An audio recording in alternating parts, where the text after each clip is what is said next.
At HSBC, we continue to thrive to connect with our customers in India and across the globe via multiple ways and means. A big thank you to all of you for taking your time out to have logged in. We have arranged for a scintillating musical talk show with very talented, Grammy-nominated Mayssa Karaa, along with a very versatile Chin2 Bhosle, who needs no introduction. Without much delay, let's get this started. That's all from me. Enjoy and have a good time. Thank you.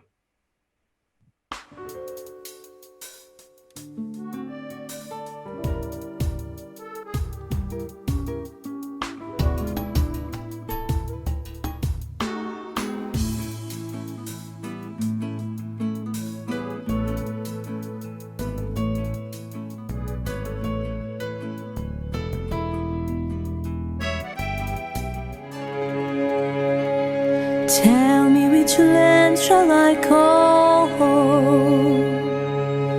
The one beneath my feet or the one across the ocean? خطوة تصبح أكبر وخطوة تصبح أصغر.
Very good evening to you all from India, for all of you watching in the US, for all of you watching in Abu Dhabi, for all of you watching in the UK, HSBC, Berkeley, etc. We have with us a captivating multi-voice, octave voice singer, very persuasive cross-cultural vocalist and songwriter. Her origins hail from the ancient land of Lebanon, recently launched her first single, Call Me a Stranger. She's trained in classical music, sings in 9 languages, has traveled the world performing in her fusion of East and West, and has also featured in the Grammy-nominated soundtrack of blockbuster American Hustle. So, ladies and gentlemen, right on top of me, put your hands together for Mayssa Karaa. Woo! Mayssa, you gotta look a little more excited. Yeah, you know, I've built up all this excitement for you, and now you gotta be like, yay! Yeah, now you got me excited. So, thank you. Thank you so much for having me. Thank you so much for being here. You know, everybody knows Mayssa as a fabulous singer. She's traveled the world. She's done so many shows. But we'd like to start, Mayssa, with where you've come from. So we want to actually get into your early years and maybe talk about what has influenced you, how you've grown up, and the journey from you, from a baby to a teenager to a singer. So let's take us straight there.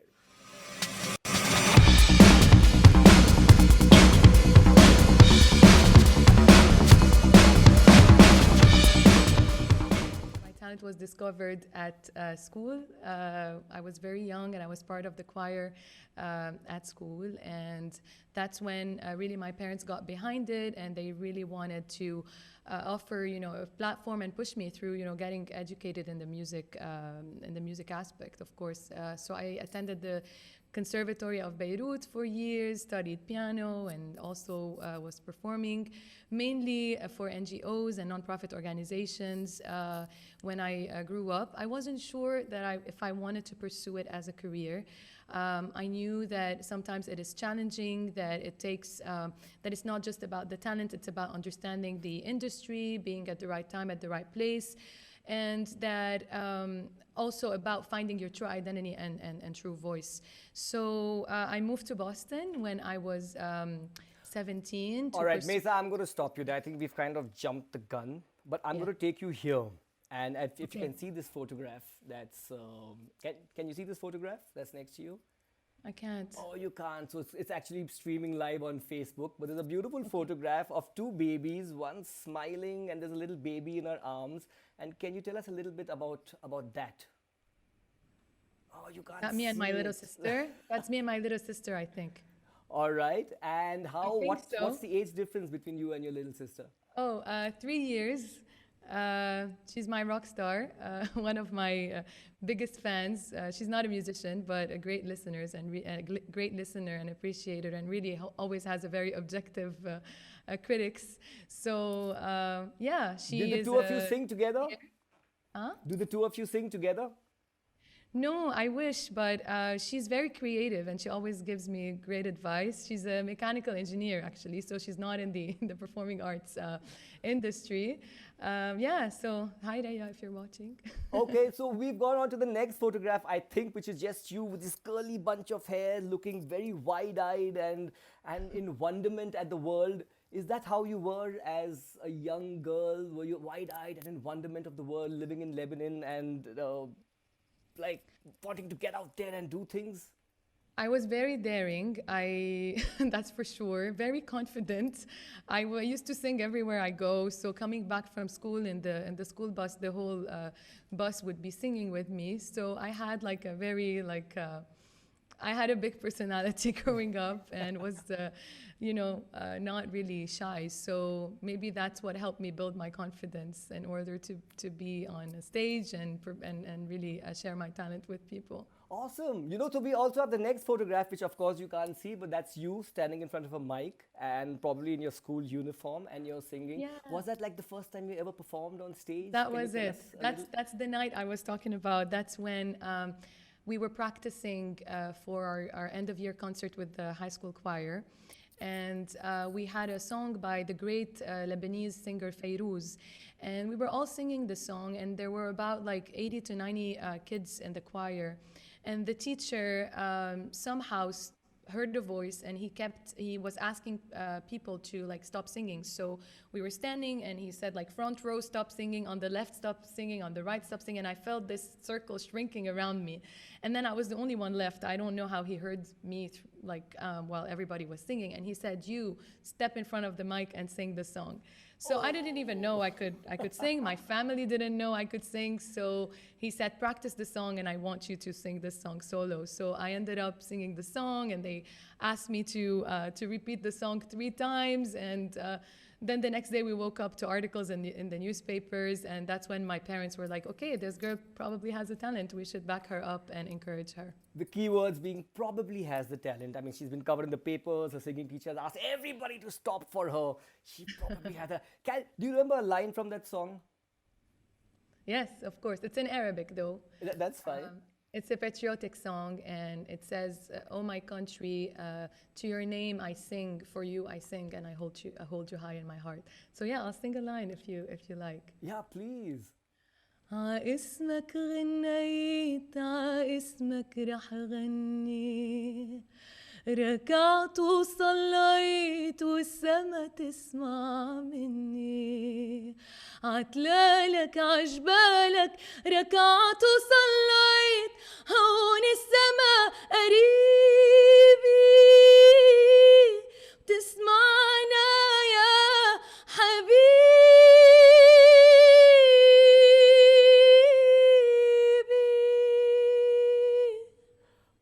Awesome. I think you've gone on record saying that every song from the Middle Eastern style of music sounds familiar, but it's still uniquely beautiful. Thank you. Can you explain that a little more for all the novices or people who are like, it sounds similar, but it's uniquely beautiful. What does one look out for when one hears the melodic strain of that style of music? Sorry, Chintu, I had trouble hearing the first part of the sentence. Yeah, so because you've gone on record saying that it all sounds similar, but it's uniquely beautiful. Can you tell a novice who's listening to Arabic music or the Middle Eastern music what to look out for that makes one song different from the other? In Arabic, you mean, for all the Arabic styles of music, right? Yeah, yeah.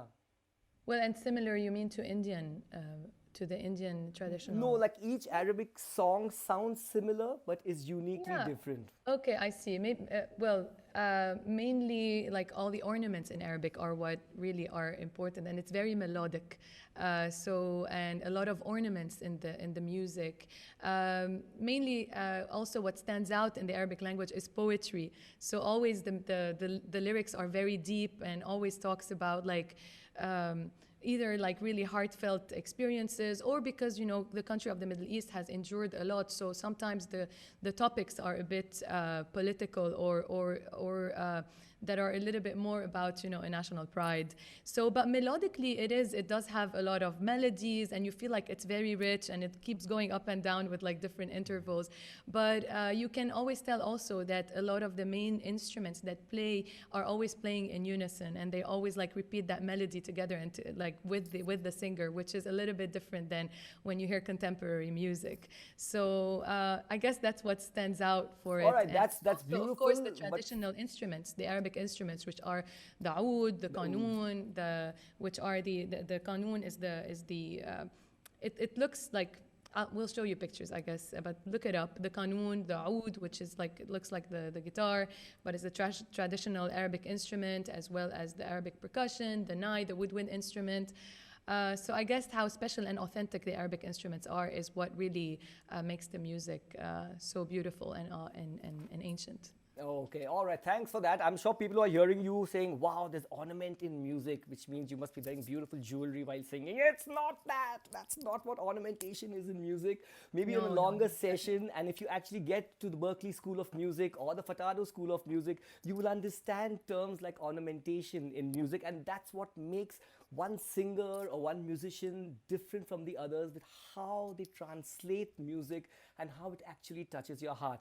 Moving on to the next picture, Mayssa. It's you in a frame with your hands up in an open air kind of thing with a mic in your hand, and you of course look like you're leading the pack. Could you tell us a little bit about that? I was 10 then. The first picture you saw, I was 7. That was the first time.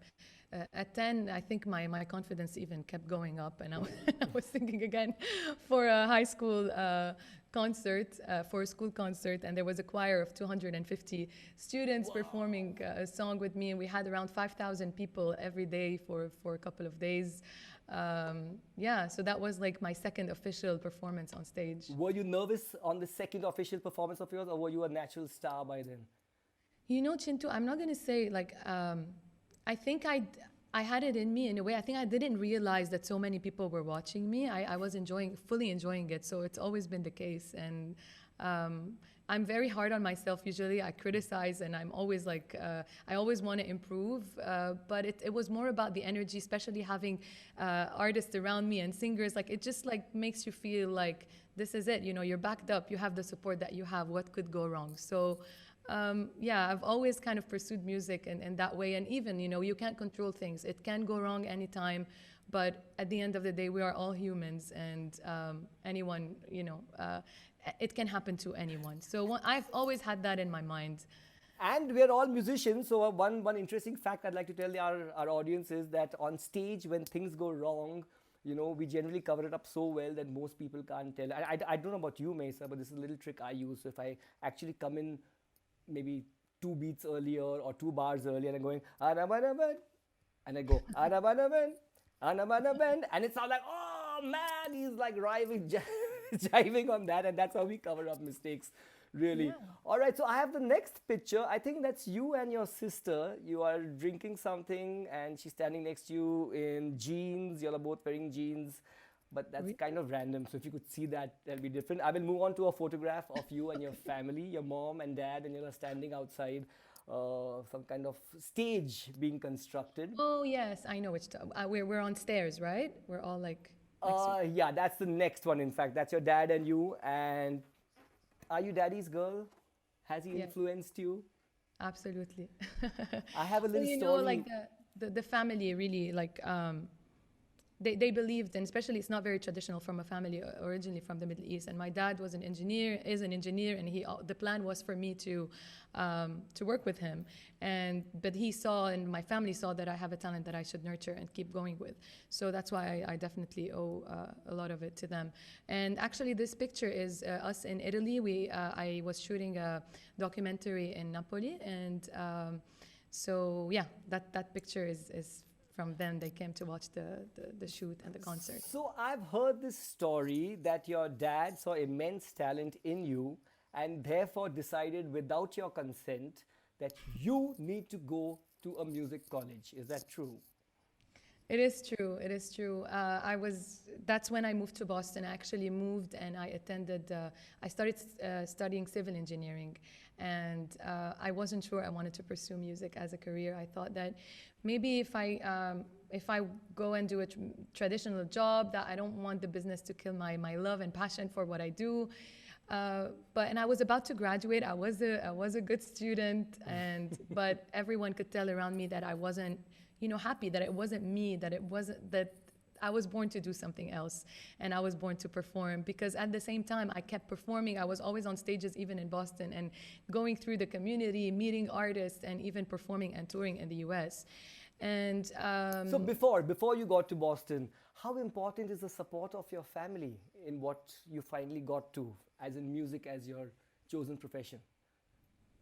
Very, very much, because as an artist, we're very vulnerable, and sometimes you need the support and someone to remind you, no matter how much confidence you have, or because you are at the end, you have to put yourself out there in order to create things that are authentic, things that really resemble you, and who knows you better than your family to really give you the right advice that, like, wait, this is you and this is not you, but keep going. And even like it is a tough road. There are ups and downs. So having this support system is definitely very important and was very crucial for me during my career, definitely. All right, so there you have it. It is for those planning to be musicians, for those who are parents of kids, as Mayssa very, very, very aptly put it, you are the pillars as parents, and as somebody trying to be a musician, you look towards that foundation and support, because it's a tough journey. There's a lot of uncertainty, and as Mayssa spoke about confidence, there's a lot of things you can do as a child to kind of garner that kind of confidence, which is all about speech and drama, for example, Mayssa. Or did you ever participate in events like speech and drama or dance, and did that help boost your confidence too, or was it just singing that did that for you? Yeah, I used to attend ballet classes for 8 years growing up. So yeah, that definitely helps. The stage, all the appearance, how to stand, how to properly have the good posture and present yourself, be on stage. So all of these elements really played a role, even if at the time I wasn't really conscious about it. But it does definitely play a role in. So I'd like to tell our listeners exactly that thanks to dance, thanks to ballet, thanks to music, no matter what you become in life, whether it's becoming a singer or a doctor or an engineer, all that confidence comes thanks to the creative arts, really. So it's really, really, really important that you pursue creative arts, and hey, we have fsmbuddy.com also that will help you pursue creative arts and get to a fabulous place like the Berklee School of Music, right? But more on that later. We are now going to request Mayssa to sing us a song. Mayssa, is your name pronounced correctly? I heard a lot of news reports and I studied how they pronounce it with the Mayssa Karaa. You're pronouncing it perfect. Awesome. You meet me after the show, okay? We need to discuss that. I want to add something to what you just said, actually, to agree with that, is that this part of the confidence and the music education is not only important for someone who wants to pursue it as a career. It really expands your horizons, and creativity is something that is very important in any career that you want to pursue in life. So that aspect, activating that side of your brain is very crucial in anything that you do. And even if you end up not pursuing it, it could be your escape, a place where you find yourself, a place like where you really feel home and you can express yourself the way you want to. So that was that for me, because in the beginning I did not choose to pursue it as a career, but I still enjoyed it and loved it and wanted to nurture it with education. Okay, awesome. So totally in line with that advice. It's really, really important, guys. Feed the creative side in you. It gives you confidence. It gives you a fabulous personality. It gives you a very high emotional quotient, and all those are very, very, really important things. All right, Mayssa, time for you to take the spotlight. And would you like to sing something for us that either embarrasses you or describes your early works, or just maybe you are dedicating it to the place where you come from? Okay, I'll sing an English song later, one of my originals, but I think since we're talking about early childhood, I know I sang a short piece of the song that the first song I ever sang on stage, but I'm gonna share with you a song called Ya Tayr, which means "O Bird" in Arabic. And it's a song by Fayrouz, the great Lebanese singer. And it really warms my heart during these times because of COVID and us. I felt like at some point when we were really in total lockdown that I felt like I wanted to deliver a message to my family. And the song that talks precisely about this girl singing to the bird and telling her, Ya Tayr, O bird, please go to my family and deliver this message of love, of nostalgia, and tell them that I miss them. So I'm going to invite Yaroub Smeirat, who's an incredible violinist and composer from Jordan, and also works with us here at Berkeley, Abu Dhabi. He will be playing the violin with me, and I hope you enjoy it. Hi, Yaroub. Hi, Mayssa. Okay. Can you see him? Yes. Yeah? Okay, great. He can move in a little more towards you. There you go. Okay.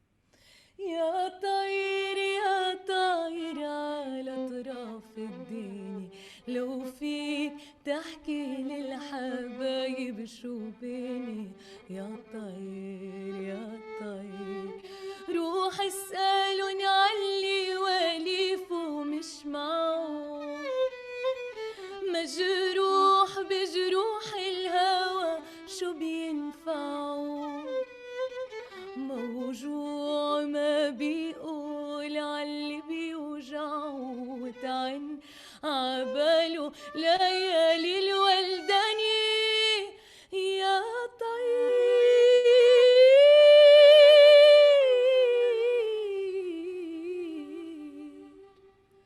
يا طير يا طاير على اطراف الدنيا لو في تحكي للحبايب شو بيني يا طير يا طير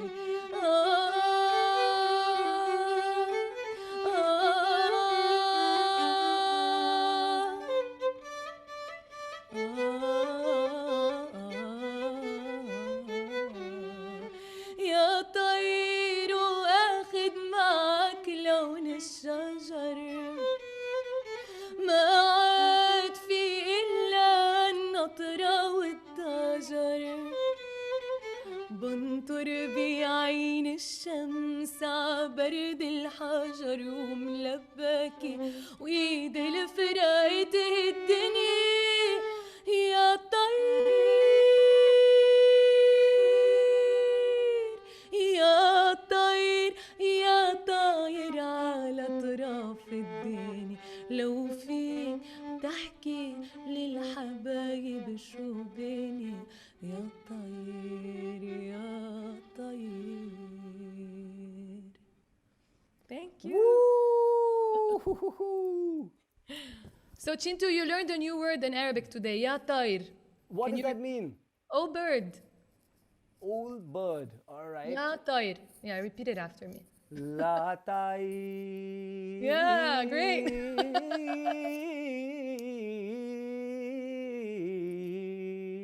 Oh, so you didn't tell me you had a nice voice and that you were a musician too. I just found that out now. Yeah, music is at the core of what I am, just as it is for you, and it's what keeps us, I think, going. It's what keeps us positive, and it's what keeps us just loving the life it is that we lead. So that was so beautiful, Mayssa. Thank you so much. Thank you. We are now going to move into our next segment, which is now moving into you slowly becoming a professional and the journey you took to get there. All right, so just hang on while I show the audience a little clip.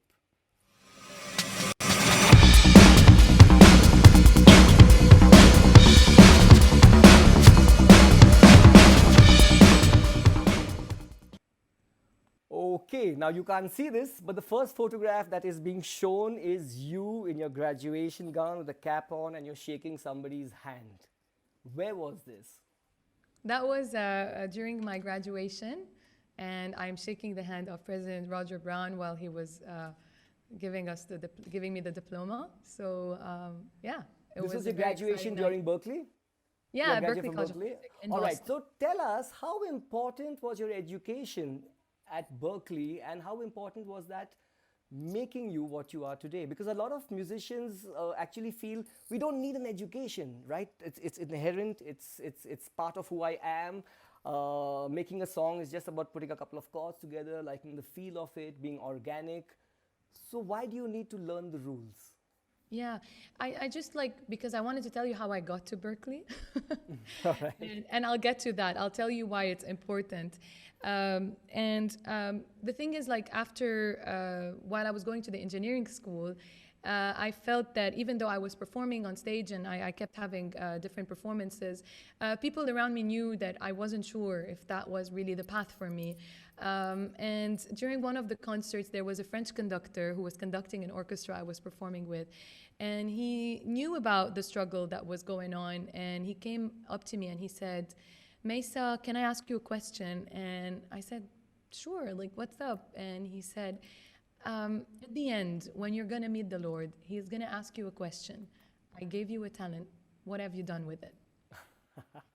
And it really hit me hard, it's something that your family tells you that you are talented, your family loves you, and no matter what, they're all going to tell you that, even though my parents are very objective, and even when things are not looking good or do not sound good, they're very honest with me. But it's different when a total stranger who's in the industry comes up to you and tells you that. So it really, I started questioning myself, and I'm like, is this really what I should be doing? Is there a reason why I'm unhappy? I think I should pursue it against all odds and do what I love and what really feels authentic and feels like it's really coming out of my heart that I'm passionate about. So that's when my dad felt that I was gravitating towards that and that I needed that extra push to, really pursue what I wanted to do. And he went and filled out all the application process, did the entire application process at Berklee College of Music for me. And he came up to me and he said, you have an audition in 2 weeks.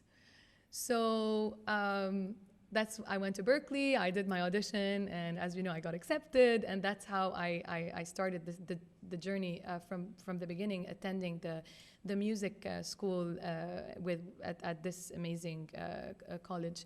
So why is it important to have access to the education, and what has Berkeley really offered me as an artist?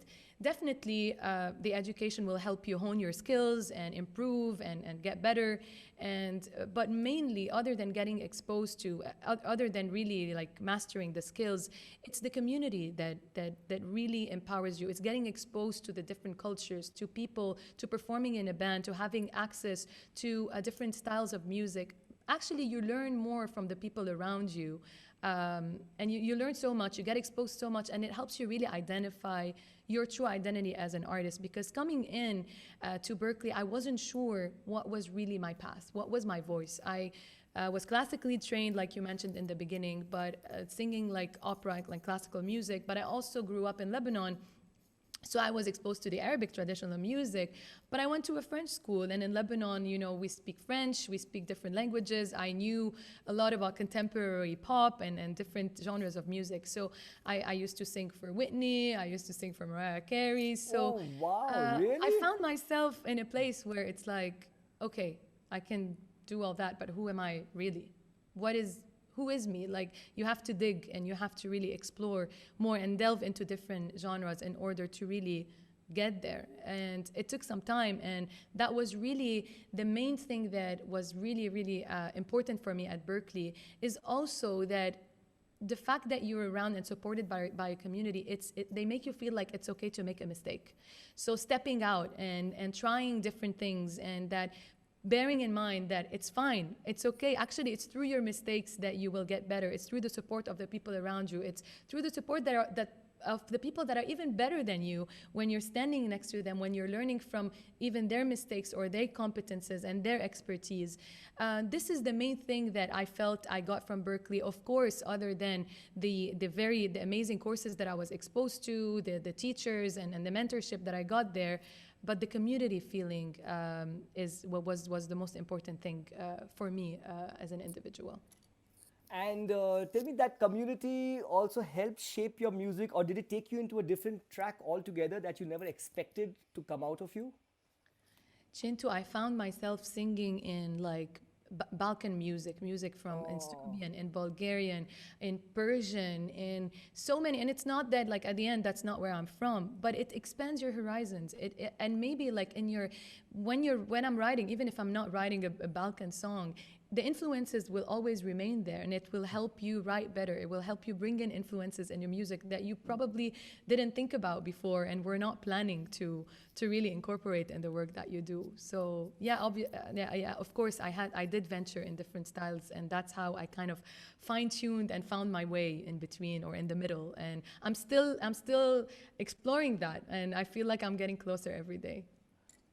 All right. Do you ever at any point of time feel like you are there, that I've hit a ceiling and I can't break that ceiling? Does that feeling ever come to you? Not really. I'm always looking forward to the next step. I don't think I'll ever think that way. I think I'm always, every step or every release actually excites me to do better and to create the very next one. So it actually drives me. I feel like if I feel like I hit that place where like I don't know what to do next, it's probably going to be the end of my career, because that does not fuel my creativity and really inspire me to create. You know, that's spoken like a true guru of music, because all the very senior musicians I speak to, and when we tell them that, but you're so good and you're so experienced and you're there, and all of them, unfailingly, all of them say, there?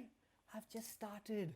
I've just taken my first 3 steps towards music, and oh my God, there's so much to do. And you know, and I truly believe that people who feel that, I meet a lot of musicians who say, I'm God, I'm really good. And I'm like, poor thing.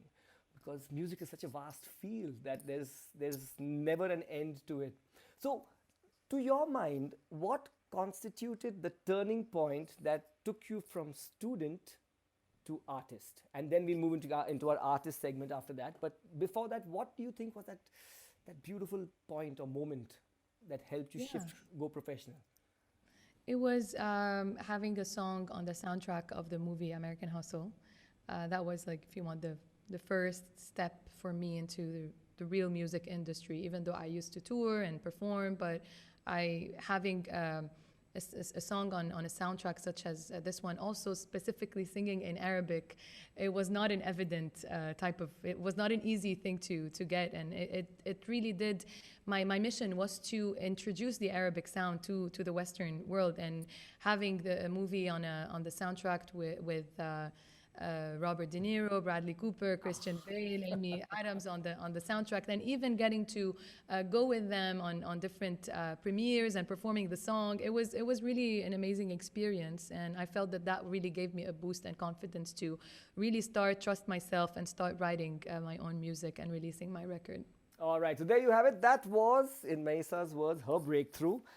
Every artist does have their breakthrough. Some still keep looking for it. Some it comes and goes and they have no idea it's come and gone. So you got to look out for opportunity. We'll talk about her opportunity that came on in our next segment, which is all about Mayssa, the artist. So hang on, we'll just get into that segment and here we go.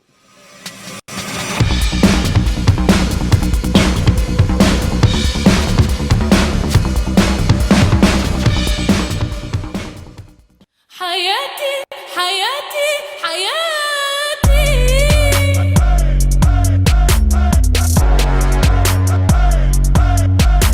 Spit too quick, but I hit my stride. Flow fluid, I'm a wavy guy. Full moon bright, I'ma tip the tides. If you had a bad night, I can flip the vibe. Out in LA in the coupe when I ride. When I'm on the East Coast, got New York pride. When I'm on the Greece Coast, see white all sides. On the Far East, cover of the Mumbai Times. Okay, challenges are welcome to this game. I am the dawn. Any languages, I blend them all. Havana, kam salam. Anji, hello, bonjour, ciao, aloha, ahlan, wa salam. No matter the vernacular, I'm always talking strong. حياتي حياتي All right, that I don't know if you could hear that, Mayssa, but I just played a little bit of a clipping of the video Hayati, and now there's a photograph of you sitting on stage with the A.R. Rahman, who's like a god for all of us because I see you dancing and I want to dance with you, but I don't know what to dance to. So. you couldn't hear the music, right? Yeah. No. So if you actually had the FB page on one of the screens next to you, you could actually see how it's looking and what's Okay. actually happening. But you can visit that after this interview is over. But So you were probably listening to Hayati. That's yes, it? I was playing that Okay. track, and now, right next to us, this is us, and over there is you sitting with A.R. Rahman. And how did that happen? I've heard that it was serendipity, and you were possibly prepared at the right place and at the right time too. Tell us, how did A.R. Rahman, because a lot of Indians want to make it happen for themselves too. Yeah, so AR has done a lot for Berkeley and has performed and for us at the Boston Symphony Hall, and also the Berkeley India Exchange has honored him. And ever since, actually, I would like to thank Clint Valadares, who made this the introduction to him happen. Is he kept thinking that, oh my God, Mayssa, like I need to cook this because you should meet with AR, and I see that a collaboration between you two would be amazing. So, like you said, at the right time, at the right place, I was in LA and AR was in Boston, and he was visiting and was invited to visit the Berkeley's president's house. And that's when they said, like, Mayssa, how about you come and you perform for him? And I said, are you sure? Like, because I like maybe like he wants to listen more to like Indian traditional music. Like, am I the right fit for this? And then Clint was like, just come with the band and you will see. You know, like, I'm sure this is gonna be great. And I just do it. And I'm like, okay. So I came from Los Angeles. We set up a band of Berkeley alum, and we were at his house, at Roger Brown's house, and that's when I performed in front of AR for the first time. And that was the beginning of everything. He reached out and we started collaborating. You can't throw it as easily as that I was there and he was there and I just performed for the first time, and that's just how. What was the emotion like? What was like? Were you nervous? Were you like, oh my God? Did you know who he was? I mean, of course you knew him because he came to Berkeley a couple of times. But did you know he was like a god? For Yeah, you know? of course I did. Of course I did. I was well aware, of course, about his music and even like through Berkeley, like AR is always honored, and a lot of musicians really praise the work that he does and do covers and tributes for him. So I was very well informed and very excited to perform for him and meet him. And he's such a genuine person who really like. Receives people with open heart and is very objective about giving his opinion and really pushing talent forward to really believe in themselves and do what they do best. So it was really exciting. Honestly, I did not expect a lot out of it. Walking out of when I performed, I did not know if that was really going to foster further collaborations. But I was just happy to perform and meet him and be there with the Berkeley team. And then a couple of weeks later, AR reached out, and I had to fly back to Boston actually 2 weeks later to record Hayati. Yeah. Okay, so awesome. Now we're going to take a little break here because talking about A.R. Rahman, a legend and somebody very high, known for his quality, for the kind of passion he puts into his work. We're also going to come back to HSBC, the reason why we are here. And I do believe that when we started this off, there was an issue and we couldn't really quite hear Mr. Anirudh speaking from HSBC. So there he is, and there is Mr. Anirudh. Let's just have you speak for us, please, because I think we missed the initial little bit, and I'm going to hand you over the stage. There you go. Hey, thank you so much, Chintu. I think I like that stage bit, but I think it's been really wonderful listening to both of you. Yeah, all I want to do, thank is the audience, who is logged in. So, hello everybody, and a warm welcome to our first HSBC India Facebook Live event. So this is quite eventful for us. I hope all of you are doing great and keeping safe in this environment. My name is Anirudh. I'm with HSBC NRI Services. And in HSBC, we continue to thrive to connect with our customers in India and across the globe. Multiple ways and means, this is one of them. A big thank you to all of you for taking time out to have logged in. We have arranged for this scintillating musical talk show with a very talented Grammy nominated Mayssa Karaa. I hope I've got that name right. And along with the versatile, Chin2 Bhosle, I don't think he needs any introduction. Thank you to both of you. I don't want to stand in between, Mayssa Karaa on the artist phase and you at this point of time. So that's all from me. And thank you once again. Enjoy and have a great time. No, Anirudh, you gotta stay. Come on. I've just said that the values that you guys hold as a company, as HSBC, the values that Berkeley holds, the value that Mayssa holds, and the value. I'm more of a gypsy and an absolute waste of time and life when it comes to the journey I'm on. So I may not put myself in your category, but come on. I'm sure you have something you would like to ask Mayssa from the perspective of your customers who are watching this and who might actually be thinking about pursuing a career in music or for their kids and stuff like that. Would you have anything? Put her on the spotlight. So great. Mayssa. So I think you tried to put me, but I think I have an impromptu, not one, quite a few questions while I was hearing you and Mayssa talking, and it's quite intriguing. I think if I top of my mind, which comes up, Mayssa, is that while as a student, you move, you become international. There is always a certain amount of apprehensions which either a student or a person who is immigrating to a different countries have in terms of how do we settle down, what to look for, maybe families are not around, financial support, so what has been probably one of your top of your mind recall in terms of your support from a perspective of when you're moving countries, settling down in new places, looking for financial and financial need not necessarily mean banking, but I'm just saying financial and overall support, Mayssa. Yeah, well, definitely. I'm very familiar with moving to different places and starting from scratch and trying to really understand what a community is, like a new community, and settling down in a new town. Really, and especially that I come from the Middle East, so I always had that kind of message that I always wanted to share about my music, the heritage where I come from. And so it was mainly about like finding the artist community, like what's going on in town, and creating and trying to be part of the music scene. So that was the first kind of home, like place where things felt like home, where I could tell of like, do I belong here? Do I fit in? Is that really a place where I can create? And the on a financial level, I was performing, and I can also thank people who believed in me and who helped me, create my record, because I always wanted to go solo. I chose the hard road. I wanted to create my own label, to have my own company, and with a team that started supporting me from the beginning because they believed in what I do. So that was mainly how it was. It was not an easy road. Everybody knows you have to perform, and probably like also sometimes the road is a bit slippery. It's not always bright. Sometimes you question yourself, am I in the right industry? Am I doing the right thing? But I think that every little success, or when I put out a song and I feel like it was like well received, it kind of fuels you and it tells you like, let me do the next thing and it's gonna get better. And then really like I had no like high expectations in my mind of like really defining success. It was literally about, do I keep going? Are people really liking it?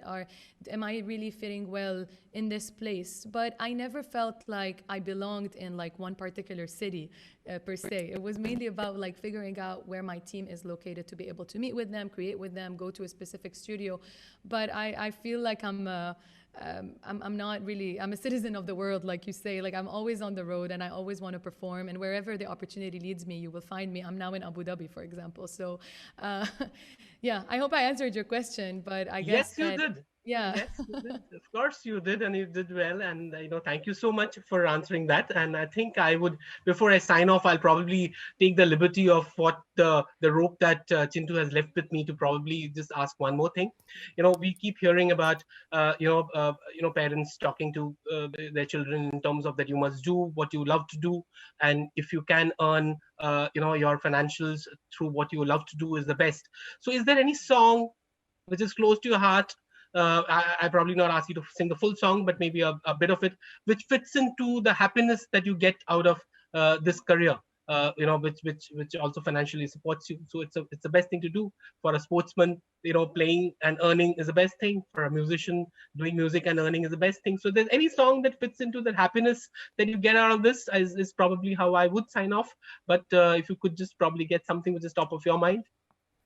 Yeah, I can share one of my songs on my latest record. It's called Broken Lines. And the song is very dear to my heart because when we think about us when we are kids, since we are kids, we are told like, this is who you're gonna love, this is who you're gonna hate, this is who you are. It's kind of like it's dictated to you, like how to think and how to become. So yeah. Broken Lines is a song that talks about like helping you evolve, and like once you evolve in your true self, that's when you start like forgetting about these restrictions. But the song really calls you to it's like a girl calling another a boy. That's the idea. And it's saying, let's take a leap of faith and let's go together, let's go explore the world without these pre-assumptions, without the thoughts that have been fed through our minds. And it says, as we are, we're beautiful, let's go. So that's the idea behind Broken Lines. I'll sing it for you. I have Yarub who will accompany me. And yeah, I really hope you enjoy it. The subject is very dear to my heart, so I hope you'll really feel what I'm talking about. All right, so over to you, Mayssa. Oh, thank you. Woo. Thank you. You good? Okay.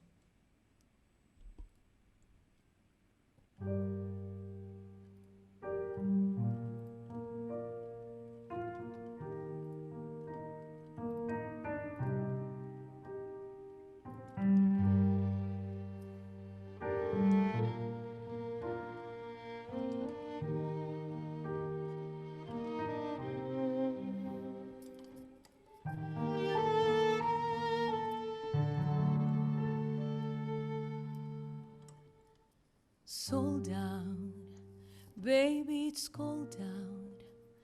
Put your hand on my heart. We keep falling until the morning. Where it ends is where we start.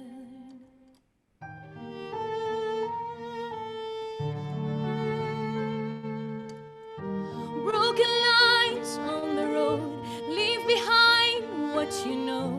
Hold on, let's go. We get high, we get low, but as we are, we're beautiful. Hold on, let's go. Let's go. Dreaming, must have been dreaming. All your hopes and all your fears. Don't you know it's gonna haunt you when you hold back those tears? Oh,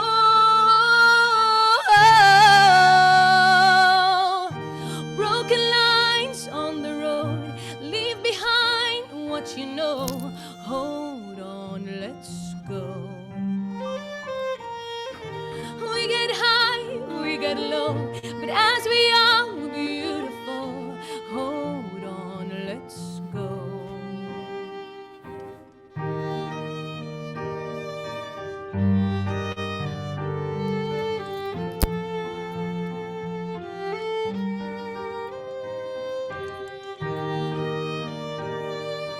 Hold on, let's go.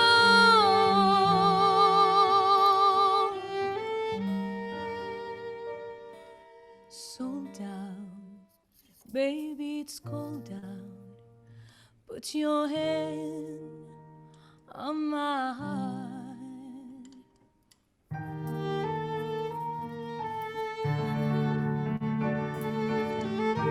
Broken lines on the road, leave behind what you know. Hold on, let's go. We get high, we get low, but as we are, we're beautiful. Hold on, let's go. Let's go. Let's go. Let's go. Let's go. Thank you so much, Shahrukh. Oof. I think we need a moment to recuperate from that most amazing, heartfelt rendition. What do you say, Anirudh? Oh, there he vanished off. Superb, superb. No, absolutely sorry. I think it was absolutely brilliant. I once you came in, I thought I will not get a chance to speak, so I just turned mute. But thank you so much, Mayssa. It was brilliant. I think Thank you. I think I'll not stand in between you and the audience. No, we want to put you on the spot, Anirudh. Come on. You know, with No, HSBC doing such a great job. No, hang on. She did such a great job. Now, perhaps we should show people and HSBC and your employees and your customers and musicians like us how much that music has touched you. And can you sing a line from what she just sang? The moment I will start, I think you will have everybody logging out. So I think I will let the people No, okay. best Mayssa, help him. Come on. All right. You know, so I mean, you are Berkeley. You are the artistic director at Berkeley, and I'm sure you get, of course, very high quality students because Berkeley is the mecca of music and for students to go and get their music. But somewhere below that mecca, there are people like us and corporate people from a music perspective who are great music lovers but probably are too shy to get there, right? So now I'm putting Mayssa on the spot and I'm putting Anirudh on the spot and saying, come on, Mayssa, get Anirudh to sing from his heart that one line of your song and let's see. Yeah, Anirudh. I'm an absolute sport, Chin2, but let me tell you, one of my gurus were very, very clear with me that you must always know your strengths and your weaknesses. Never play on your weaknesses. So I will hold on to my guru's saying, and I'll not want to do anything which I'm not good at. So I would want to, hand it back to you, Chin2. No, one line, Anirudh. You're also a sport. Okay, you know what? I have something for you. Okay, I'll sing the line and you just say, let's go. What do you think about that? Perfect. Let's go. Okay.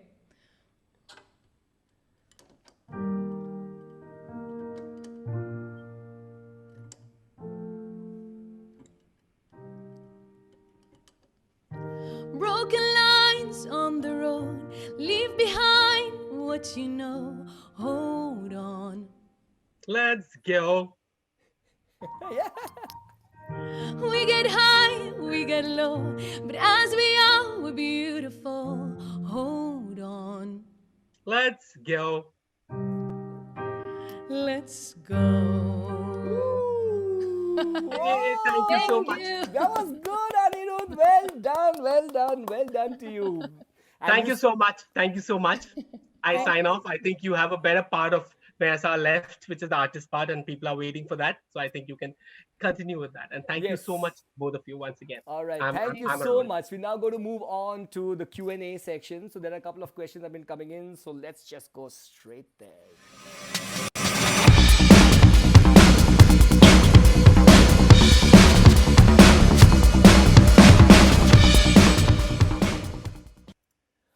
All right, here we are with the Q&A section. And one question that's been coming through, Mayssa, is how many hours a day does she used to practice, or does she still practice? How many hours a day? I'm gonna be very frank with you. It really depends. I don't like. I used to follow a very like specific schedule of at least practicing for half an hour or doing some stretching exercises. I go through phases where sometimes I'm not feeling it.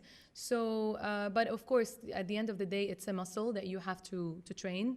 So I try to do it regularly, at least half an hour. But the most important thing is that whenever I want to train is to warm up and then make sure that I cool down after the practice. So yeah, just make sure you do that because you don't want to hurt your vocal cords. It's a muscle that needs to really you need to understand how to use it, and it's through training that we really understand how to position our voice and to make sure that we're not hurting ourselves. So and it's the training and the practice that helps us identify that.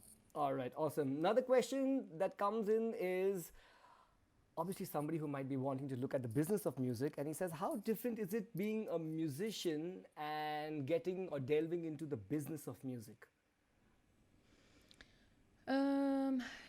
It is definitely different. Like coming from a person who like who started her own label, and so it's on one end you are an entrepreneur, and on another end you are a musician. So on the entrepreneurial side, it's looking for people to also help you fund your projects or collaborate with you, or even from the legal aspect, making sure you are covered on all sides, making sure that your work is copyrighted, that you are releasing it to the right venues, that you are registering it in the right way. So there are so many different ventures, and even collaborating with people, you need to make presentations, go out there and try to really make connections and surround yourself with the right team that could really share that vision that you have and help you get to the next step. All right, okay. Another question is, you must have worked with a lot of producers and composers. So do you learn different things from each producer, composer you've worked with? And what's like the most important thing you probably have picked up from them?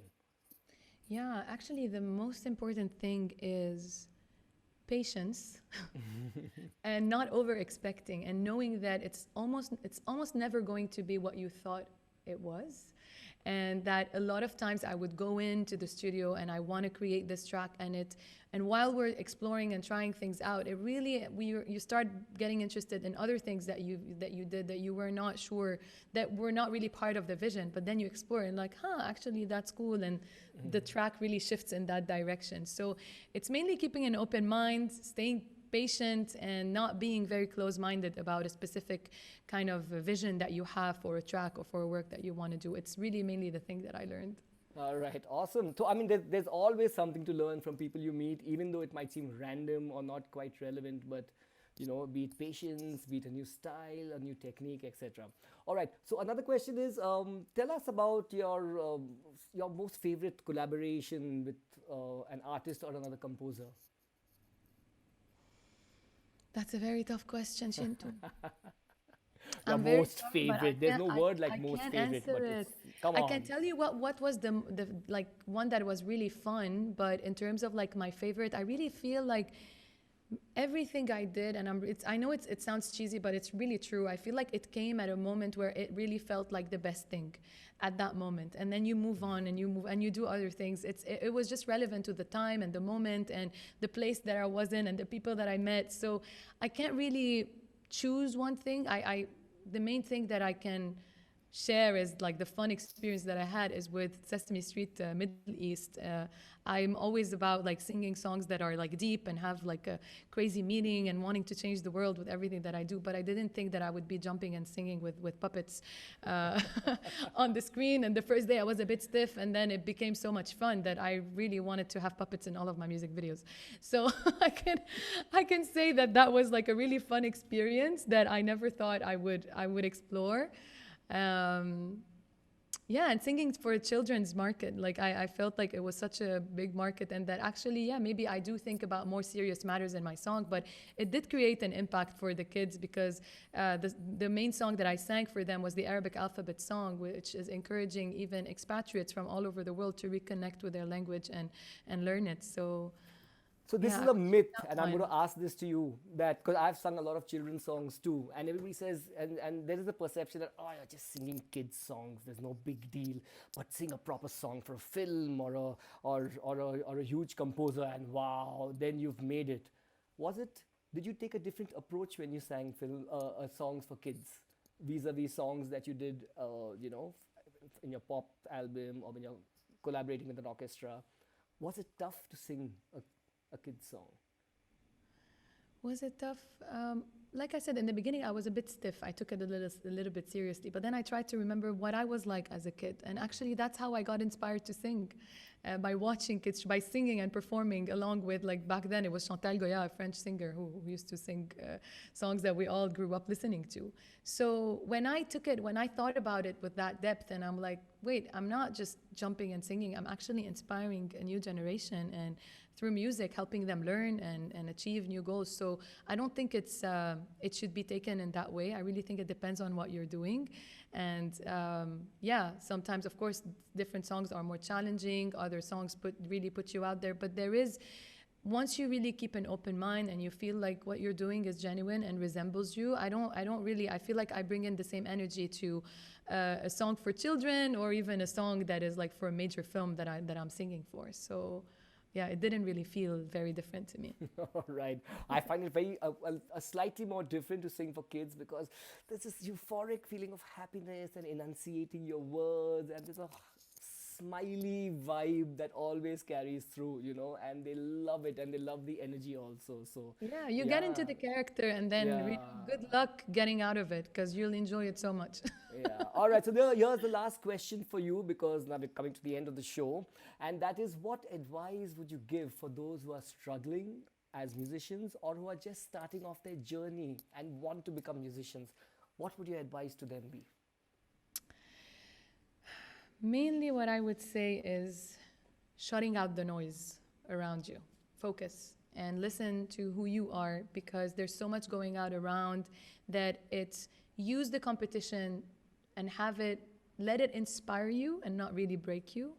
And the mistake that I see that happens quite often is looking at what the music business really wants in terms of music, and wanting to copy something that works, but that is not you. And I've made that mistake before, where I started writing a song because, oh, that thing is like really, people are vibing with it, and I should probably do something like that. But then that's why I'm always hesitant, and it takes time for me to like release the record until I really feel like it's really me, it's authentic, it's so Mayssa. So do the same until you really feel that it is you, that it is really genuine, it is something that really comes out of your heart, that resembles you in every single way. Don't release it until you get there, because that's really the most important thing, and that's what I consider achievement for me. It's like when I really feel that what I'm putting out is authentic. All right, great advice. Also, the artistic director from Artistic Berkeley, director of Berkeley and Abu director Dhabi. from Berkeley, Abu Dhabi. Okay, so we're going to come last to that. But before that, I have got a request from 2-3 people saying, please sing a song, please sing a song. So, oh my God, okay. I'm going to just quickly grab my guitar. Oh, you're gonna play with me? And let me see if I can do this justice. Okay. I'm not prepared, but as we say, every artist is prepared and not prepared. Oh God, here we go.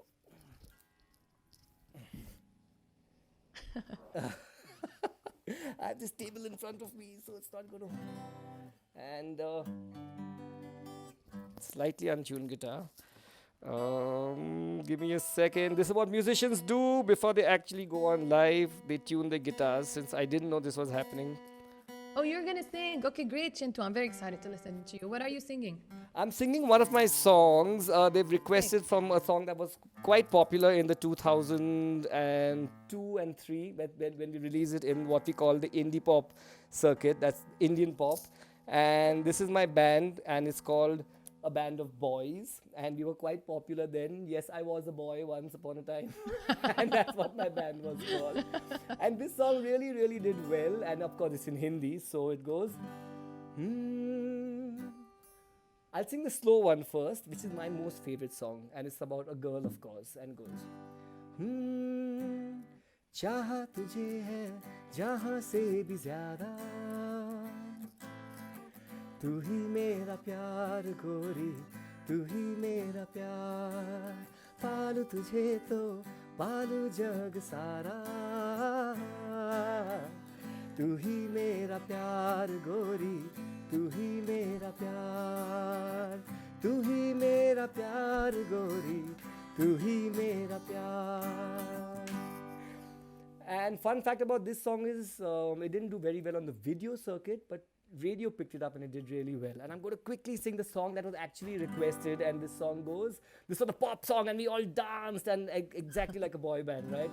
It's called Meri Neend and how my sleep has gone thanks to you. And it goes, मेरी नींद उड़ गई है, मेरा चैन खो गया है, तेरे प्यार में मेरी जान ये क्या हो गया है. मेरी नींद उड़ गई है, मेरा चैन खो गया है, तेरे प्यार में मेरी जान ये क्या हो गया है. This way goes high.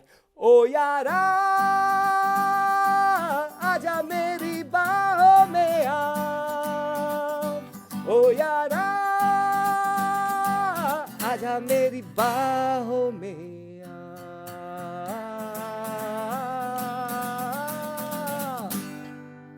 I could go on. I'm sure you could too, Mayssa.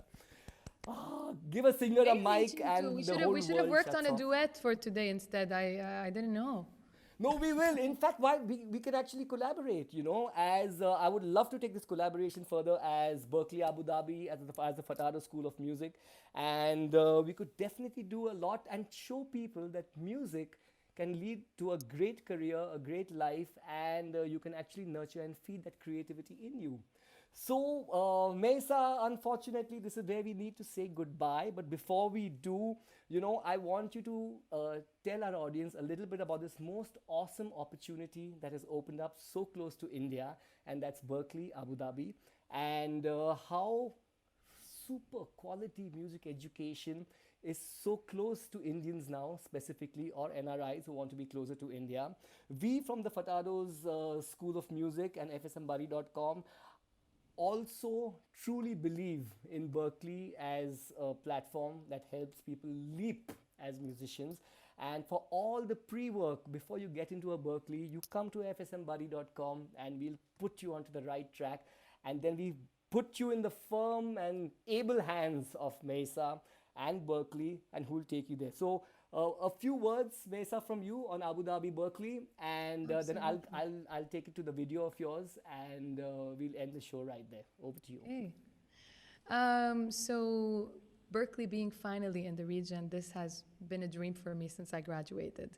I'm originally from Lebanon, as you all know, so being here and having existence in Abu Dhabi, in such a beautiful city that really understands the culture and the importance of the music education. We have a beautiful center here in a district, in a place that's called the Cultural District. We're surrounded by museums, the Louvre and Guggenheim is soon to open here around us, as well as NYU. So the place is very strategic here in the city, and now that we're very close to all the surrounding countries like India and also the rest of the Middle East, it is definitely the time to create something special and for us to collaborate and meet closer and be there, you know, just for what is it, like 2 hours away from Mumbai. So I welcome everybody to come and check it out, but also we are offering this semester online courses, and these the Furtado's School of Music will direct everybody who's interested to really read through the curriculum, but courses from music production to DJing and turntablism to dance in collaboration with the Boston Conservatory to private instruction and film scoring. We have Kevin Doucette, who's worked with A.R. Rahman for a very long time, who's going to teach a masterclass about film scoring. So you're welcome to check it out. We're finally here. We're finally close. Don't hesitate to reach out. Everyone is welcome in this beautiful space, and finally a platform where the Middle East and India and all the surrounding countries can collaborate through this beautiful platform here. All right, awesome. So thank you so much, Berkeley, Abu Dhabi. Thank you so much, Mayssa. We do it. Namaste to everybody who's been there for us and watching us. Thank you so much to HSBC and all the NRIs around the world who's watching this. Thank you so much to FSM, the Fatado School of Music, and fsmbuddy.com. And thank you, last and most important, the audience, for being there with us. Inspire people, inspire creativity, because you know what? I do understand we need to make money, and there's export, and there's accountants, and there are doctors, but the world would die if there was no creativity. We would die a slow, horrible, grey, no color kind of death, right? So artists, painters, singers, musicians, they are the ones who bring color to our lives. So Absolutely. And even through these difficult times, you know, lately, what kept us going, what kept us inspired and positive, that's what music does to you. That's what art do to you. So thank you so much, Chin2, for having me. I really enjoyed this session. I hope everybody enjoyed it. yeah, And we are going to collaborate. I'm going to reach out to you. Thank you to Clint, and we're going to reach out and we're going to see if we can do a lovely collaboration and maybe do a show together, and we'll just rock that audience. Sure. All right, so we leave you the final message about Abu Dhabi Berkeley, and thank you guys. Have a great evening wherever in the world you are, and keep the music alive. We are here to collaborate and inspire new artistic expressions. Hi, I'm Mayssa Karaa. I'm the Artistic Director for Berkeley Abu Dhabi. I'm a singer-songwriter and graduate of Berkeley in Boston. Since I graduated from Berkeley, I felt the urge to find a way to give the opportunity to talented artists from the region I grew up in to gain access to the Berkeley experience. We're now making it a reality, and I'm delighted and excited as I feel like I'm bringing home to home. Whether you're a beginner, a hobbyist, or an aspiring professional, anyone is welcome to join the creative community we're building here.